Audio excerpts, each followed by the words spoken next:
Good morning students, कैसे हैं आप सब। आज हमारा टॉपिक है कंसिडरेशंस इन सेलेक्टिंग एडवर्टाइजिंग अपील।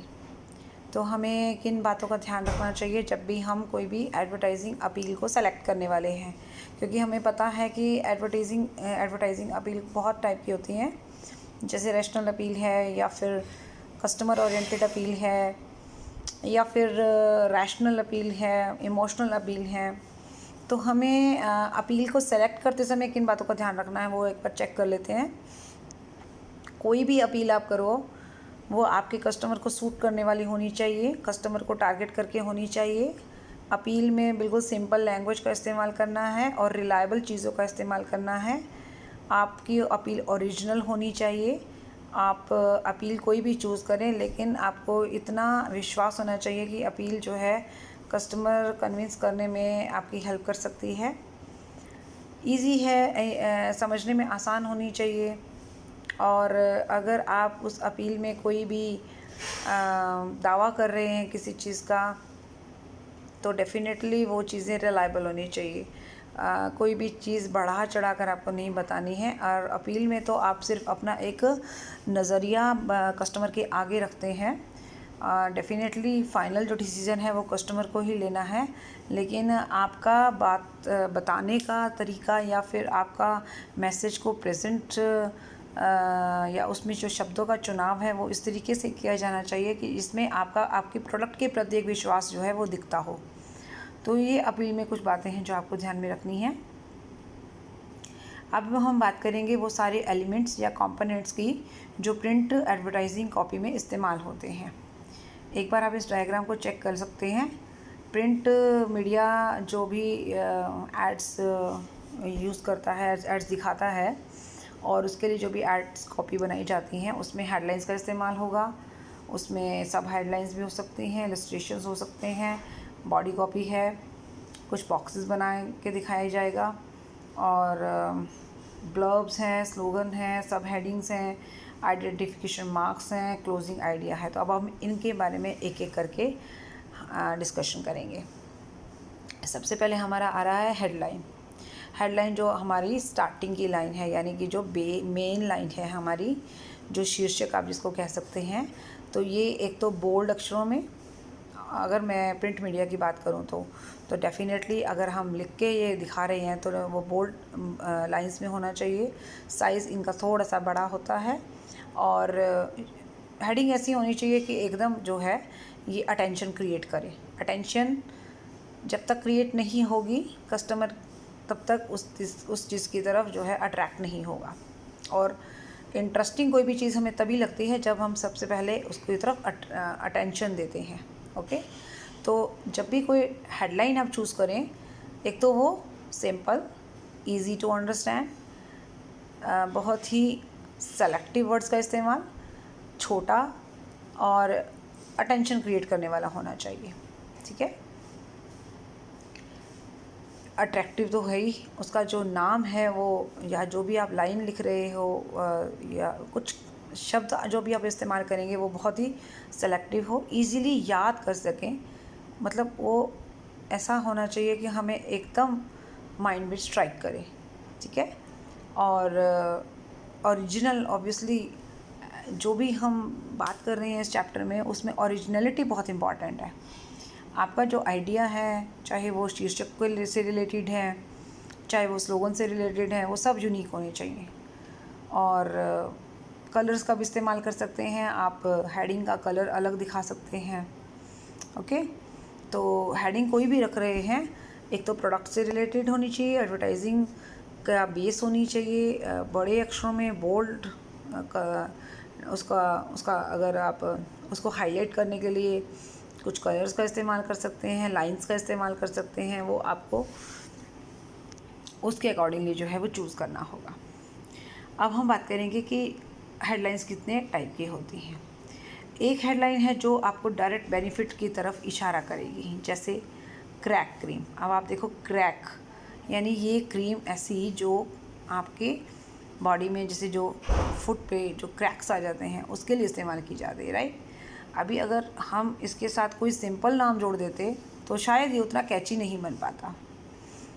अब क्रैक वर्ड इस्तेमाल करते ही कस्टमर के दिमाग में सबसे पहले यही ख्याल आएगा, एक तो याद करना आसान है इस नाम को, दूसरा ये नाम आपको डायरेक्ट बेनिफिट की तरफ इशारा कर रहा है कि आपको बेनिफिट मिलेगा इस क्रीम को लगाने से कि क्रैक्स दूर होंगे। ठीक है, तो एक तो ये हो गया। दूसरा, ऐसी कोई भी हेडलाइन जो क्वेश्चन से स्टार्ट होगी, जैसे क्या आप अपने कीमती सामान को जोखिम से बचाना चाहते हैं, क्या आप सर्दी ज़ुकाम से परेशान हैं, इस तरीके की चीज़ें। या फिर जैसे बड़े बड़े अक्षरों में फ्रंट उस पर पहली ही लाइन फेस्टिवल सीज़न या स्टॉक क्लियरेंस सेल, उसको आप देखोगे कि हाईलाइट करते हैं सबसे ऊपर। अगर आपका जो एडवर्टाइजिंग है वो मेन इसी चीज़ को लेकर है तो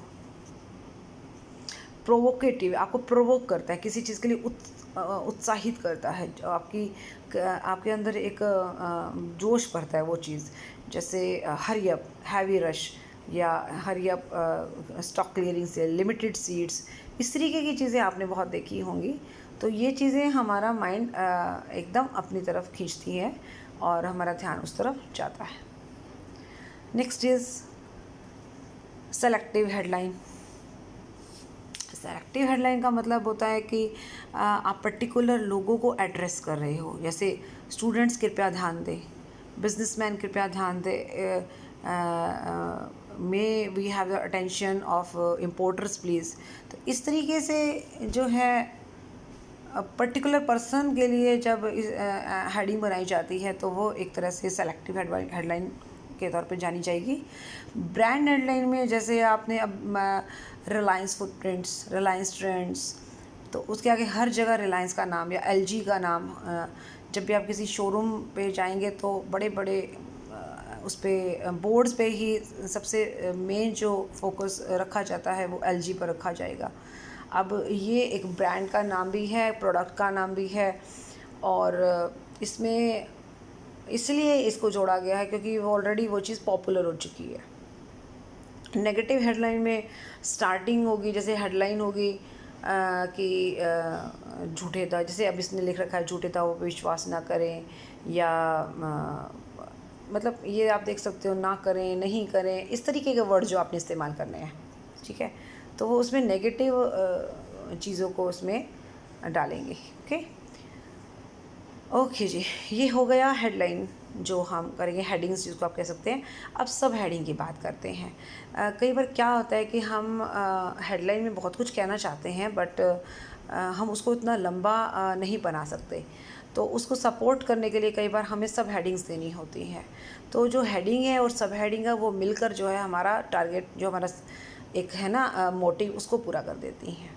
तो हेडिंग तो होना ज़रूरी है ये, लेकिन कई बार सब हेडिंग्स का भी हम देखते हैं यूज़ होता है, और सब हेडिंग्स भी ऑब्वियसली क्योंकि हेडिंग से एकदम नीचे है तो हेडिंग पढ़ते पढ़ते सब हेडिंग्स पर भी ध्यान डेफिनेटली रीडर का जाएगा। और सब हेडिंग भी आप तभी इस्तेमाल करोगे जब आपका जो हेडिंग है वो ज़्यादा बड़ा है एंड वो ज़्यादा शब्द ले रहा है, and you can't use more words in heading, so that's why you will use subheading. Next is illustration. Illustration में जैसे प्रोडक्ट की फ़ोटो आपने दिखा दी, कुछ कार्टून्स बना दिए, कुछ पिक्चर्स बना दी। अब जैसे चाय का कोई वो है ऐड है तो उसके लिए हमने चाय के बागान दिखा दिए। अगर कोई हेयर ऑयल की ऐड है तो हमने किसी सेलिब्रिटी को अपने हेयर पे यूज़ करता हुआ दिखा दिया, मतलब उसकी फ़ोटो लगा दी इस तरीके से। अगर आपको किसी पर्टिकुलर व्हीकल की ऐड दिख रही है तो वहाँ आप देखोगे कि उस व्हीकल पे बैठा हुआ एक सेलिब्रिटी आपको दिख जाएगा। तो ये इलस्ट्रेशन के तौर पे, मतलब विजुअल स्पेशली जब हम यूज़ करते हैं तो आप देखोगे कि उसका असर जो है हमें बहुत अच्छा देखने को मिलता है, और इस तरीके से आप इनका भी इस्तेमाल कर सकते हैं। अब जो भी आप इलस्ट्रेशन, अब ये टाइप्स भी हैं कि आप प्रोडक्ट की फ़ोटो दिखा सकते हो, आप मॉडल्स को दिखा सकते हो, सेलिब्रिटीज़ को दिखा सकते हो, अलग अलग एंगल से उस फ़ोटो को दिखा सकते हो। अभी आप अगर अमेज़ोन पे जाएं और आप कोई भी प्रोडक्ट सर्च करें तो आप देखोगे कि उसको, उस प्रोडक्ट को बड़े डिफरेंट एंगल से दिखाया जाता है, राइट। तो उससे क्या होगा कि कस्टमर को थोड़ा सा क्लैरिटी मिल जाएगी।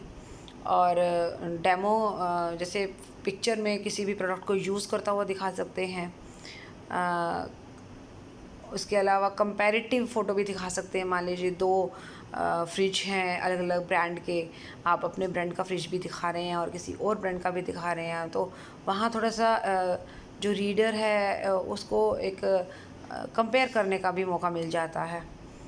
और इसके अलावा अब जैसे आप ने ये दिखाना है कि हमारे प्रोडक्ट का यूज़ करने के बाद क्या फ़र्क आता है, क्या असर आता है, तो हेयर ऑयल का ऐड देते समय आप एक ऐसे पर्सन का फ़ोटो दिखा सकते हैं जिसने उस हेयर ऑयल को इस्तेमाल किया, उसके बाद उसकी क्या सिचुएशन थी और उसके पहले उसके बालों की क्या सिचुएशन थी। तो वहाँ मतलब आप ये जो भी उसके गुड अफेक्ट्स हैं आपके प्रोडक्ट के, उनको दिखाते हुए भी एक तरीके से मतलब शो कर सकते हो। ये भी इलस्ट्रेशन का एक टाइप है। और मॉडल्स वगैरह को तो हम ऑब्वियसली सेलिब्रिटीज़ को देखते ही हैं, उसमें फ़ोटोज़ वगैरह लगी होती हैं, तो वहाँ पे हमें थोड़ा और अच्छा आइडिया मिल जाता है।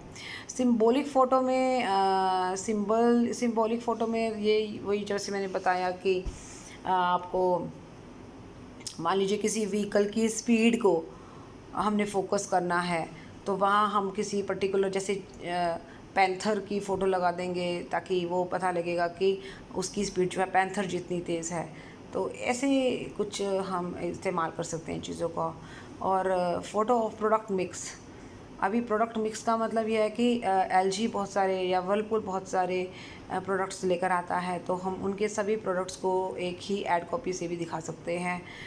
और उसमें ऑब्वियसली उसमें इस इलस्ट्रेशन का इस्तेमाल किया जाता है। तो ऑब्जेक्टिव क्या है, अपने ऐड कॉपी को अच्छा बनाना और हमारे प्रोडक्ट की पहचान को और जो है पहचानने लायक मतलब बनाना और अट्रैक्टिव बनाना। और ऑब्वियसली जो प्रिंट मीडिया का इस्तेमाल ऐसे लोग भी कर सकते हैं जो जो पढ़ नहीं सकते, लेकिन फिर भी उनको फ़ोटो से ही बहुत सारी चीज़ों की क्लैरिटी समझ में आ जाती है। तो ये इलस्ट्रेशन हुई। नेक्स्ट हमारा है स्लोगन। अभी स्लोगन की बात करते हैं, तो स्लोगन जैसे जिंगल्स भी बोलते हैं जिसको, बहुत छोटा, कैची, इजी, सुनने में अच्छा लगने वाला एक सेंटेंस जो प्रोडक्ट की क्वालिटी, प्रोडक्ट की कोई भी फीचर, आपका कोई भी जो आपका एक प्लस पॉइंट है प्रोडक्ट का, उसको शो करते हुए होना चाहिए। जैसे कोई भी आप स्लोगन का एग्जांपल ले सकते हो, विक्स की गोली लो खिच खिच दूर करो, वेरी कैची स्लोगन, आज तक याद है। और इसके अलावा आपके पास बहुत सारी लिस्ट है। बॉर्न टफ, ये टायर को लेकर स्लोगन आता है, बॉर्न टफ, यानी कि जो सीएट टायर्स हैं उनकी ऐड के लिए इस्तेमाल किया जाता है। टेस्ट द थंडर हमारा थम्स अप की ऐड के लिए है। और इसके अलावा और भी आप देख सकते हो, बहुत सारे हैं। मैं आपको थोड़ा सा, हाँ, जैसे नेस्कैफ़े का है, कॉफ़ी जिसका स्वाद लाजवाब, तो इसमें मैंने कुछ पे ही हाईलाइट किया है क्योंकि ये मुझे बड़े कैची लगते हैं, इसलिए मैंने अपनी तरफ से बताने की कोशिश की है। आप कोई भी इस्तेमाल कर सकते हो। और इवन आप अगर रूटीन में जो भी एड्स देखते हो, अगर आपको उसमें भी कोई अच्छा लगता है तो आपको भी इसमें बता सकते हो। तो अच्छे स्लोगन का क्या निशानी है? डेफिनेटली वो सुनने में अच्छा लगना चाहिए, वो पढ़ने में अच्छा लगना चाहिए। ऑब्वियसली अगर आप कोई भी मीडिया की बात करें, चाहे ये नहीं है कि हम सिर्फ प्रिंट मीडिया की बात कर रहे हैं, हम कोई भी मीडिया की बात करें, स्लोगन तो हर जगह इस्तेमाल हो सकता है। तो ऑब्वियसली वो कैची होना चाहिए और वर्ड्स इतने इजी हो कि कोई भी बोल पाए और या पढ़ पाए, ओरिजिनल हो, यूनिक हो, और कहीं ना कहीं प्रोडक्ट की परछाई उसमें दिखती हो हमें। तो स्लोगन इस तरीके से हम इस्तेमाल कर सकते हैं। अब बात करते हैं टेक्स्ट और बॉडी कॉपी की।